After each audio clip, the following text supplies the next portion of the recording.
Et on retrouve notre expert Antoine Fraisse-Soulier. Vous allez nous présenter un actif et le passer à la loupe. Et aujourd'hui, votre choix s'est porté sur Oil Worldwide.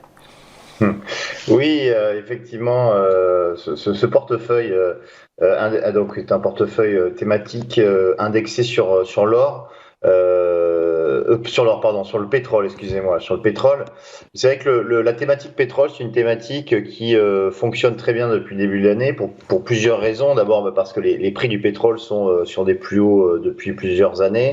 On va rester très probablement sur ces niveaux sur une longue période, aux alentours des 100 dollars à peu près. Aujourd'hui, on est aux alentours des 90, 95 dollars. Et ça va générer donc des méga profits, et c'est déjà le cas pour l'ensemble des sociétés pétrolières. On l'a vu par exemple avec Total Energy, qui au premier semestre a publié les plus importants résultats de toute son histoire, avec des profits, des méga profits à plus de 10 milliards d'euros. Alors, donc, si on regarde un petit peu en détail ce portefeuille, déjà, en termes de statistiques, on voit que les statistiques sont excellentes, puisque depuis le début de l'année, on est sur une performance de plus 23%. 23%, sachant que les marchés sont en moyenne entre moins 10 et moins 20%, c'est vraiment une surperformance très importante. On voit également que le niveau de risque est assez équilibré, puisqu'on a un niveau de risque à 6 sur une échelle de 1 à 10. Ensuite, en termes d'investisseurs, il y a 1615 investisseurs sur la plateforme eToro qui ont investi sur ce portefeuille, qui, je le rappelle, a un ticket d'entrée à 500 dollars. Donc, la mise minimum pour entrer sur ce portefeuille, c'est 500 dollars, donc c'est très abordable.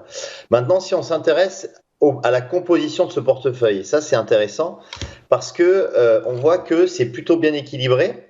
On va avoir, alors, j'ai mis chronologiquement les pondérations de chaque ligne, on va dire, du portefeuille.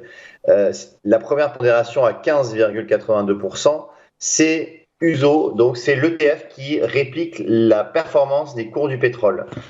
Donc ça, effectivement, c'est aussi bénéfique, puisqu'on voit que depuis le début de l'année, ça prend 25%.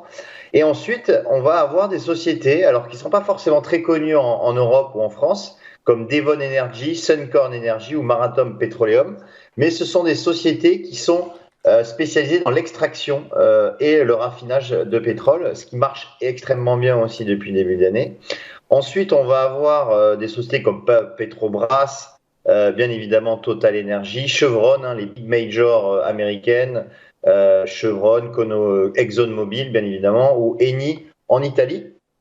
Donc, c'est un portefeuille qui est composé de 28 sociétés pétrolières, donc un portefeuille plutôt bien équilibré, comme je le disais, et à mon sens, c'est un portefeuille qui devrait encore performer et même surperformer le marché, car, comme je le disais, les cours du pétrole vont rester à un niveau durablement élevé. On l'a encore vu avec l'OPEP, qui hier a réduit sa production mondiale pour s'ajuster par rapport à la demande.